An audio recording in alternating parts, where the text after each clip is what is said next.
Sou o Carlos, da Engenharia e trabalhei durante 10 anos na indústria aeroespacial. Há um ano despedi-me do meu trabalho para abrir uma loja de pastéis de nata em Munique.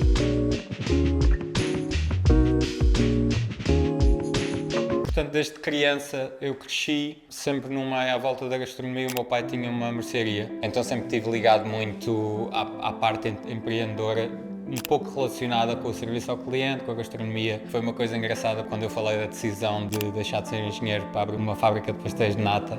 Ele reagiu assim muito, tipo, diretamente: vais deixar de ser engenheiro aeroespacial para ser pasteleiro. e eu fiquei, sim, exatamente isso. E entretanto, o meu pai agora está super entusiasmado, liga-me todos os dias: como é que correu hoje?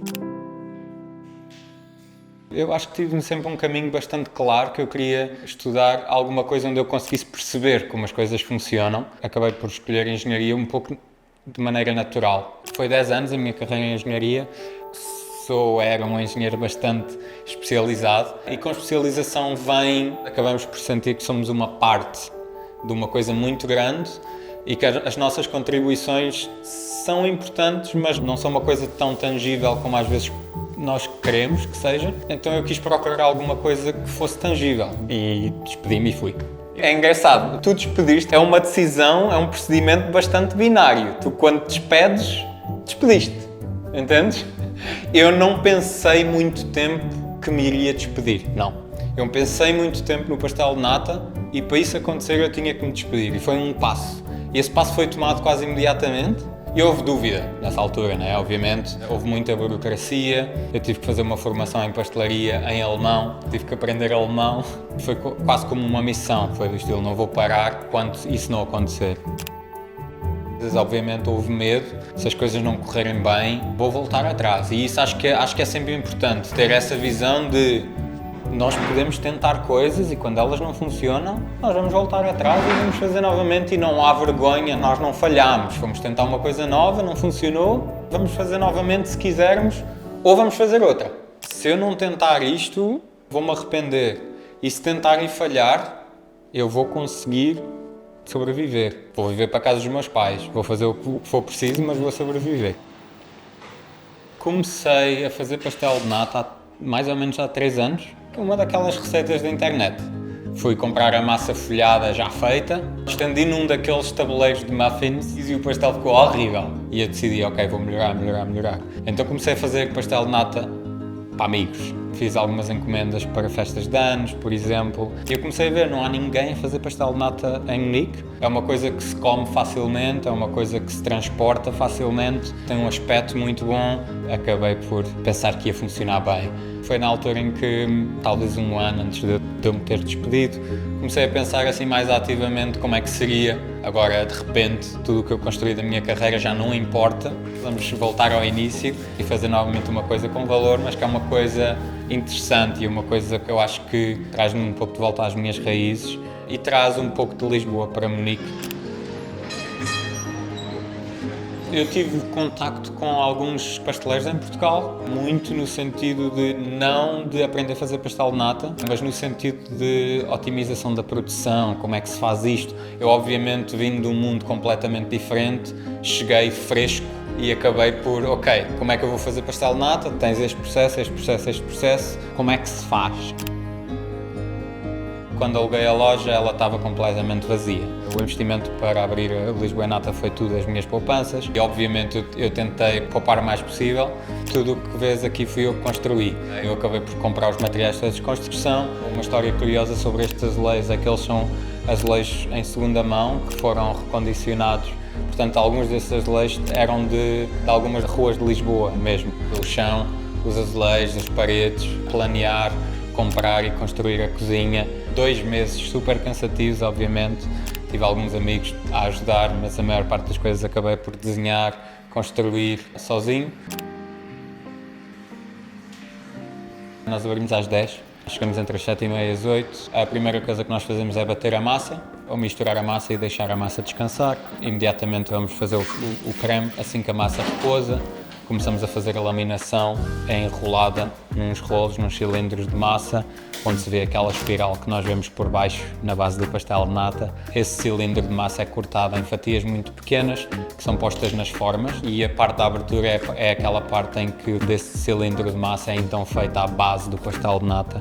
Diz-se muito sobre uma fábrica se esse processo é feito à mão ou se é feito com uma prensa. Nós fazemos tudo muito à mão, e é uma coisa que nós fazemos questão de fazer todos os dias. É o processo que demora mais tempo. Todos os dias fazemos várias fornadas por dia. Em dias bastante movimentados acabamos por fazer entre 15 e 20 fornadas. Num dia neste caso de 8 horas e meia, nós temos uma fornada a sair a cada meia hora. O pastel vai ao forno, sai da forma, a forma tem que ser limpa. Então tu podes imaginar que nós temos dias de limpar 1000 formas. Se houvesse um botão que eu pudesse dizer, elimina uma das partes do processo, é sem dúvida limpar as formas, sabes? Nós temos que limpar as formas todos os dias, é a parte mais difícil, que demora mais tempo. Da equipa neste momento sou eu e mais 4 colegas. Eu abri só comigo e 2 pessoas, a Jessie e a Glória, à frente no serviço. Eu comecei sozinho na cozinha. Primeiro dia, e eu fiz 700 pastéis de nata sozinho, e foi, não sei para onde é que me vou virar, está um caos, isto está um caos.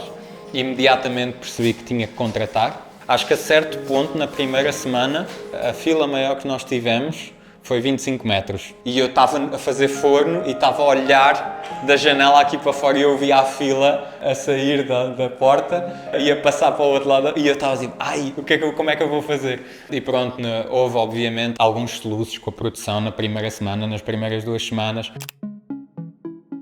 O investimento inicial foi entre 45 e 60 mil euros, que é considerado bastante baixo para a gastronomia em Munique. Porque é que eu digo entre 45 e 60 mil euros? Algum desse investimento é recuperável em termos de calções, etc.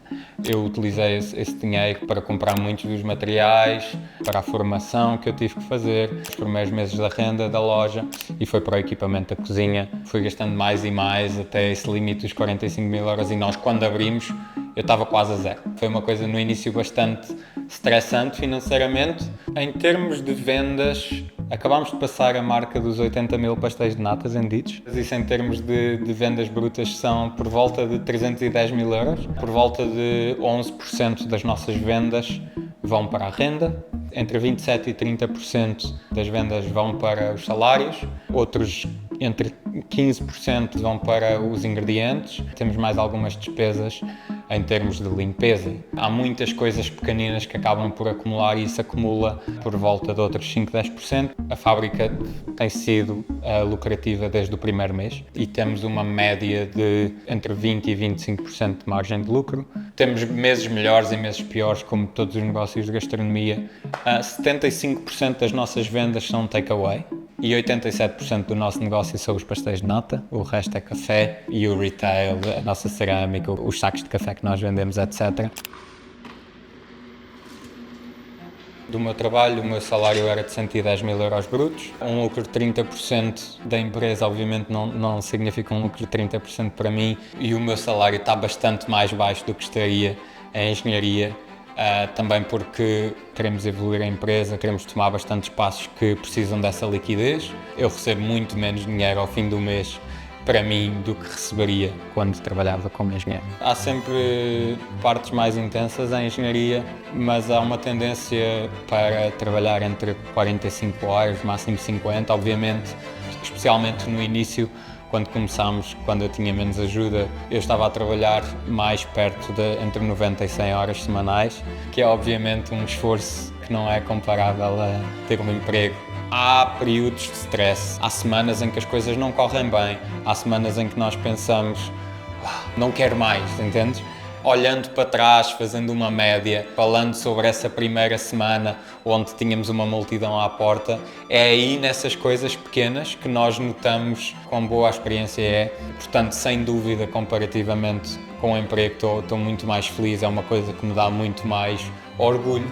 Não sempre, lá está, nós temos aqueles pequenos momentos em que estamos cansados. E eu acho que isso é uma coisa normal. Acho que seria um pouco hipócrita estar a dizer ando sempre contente.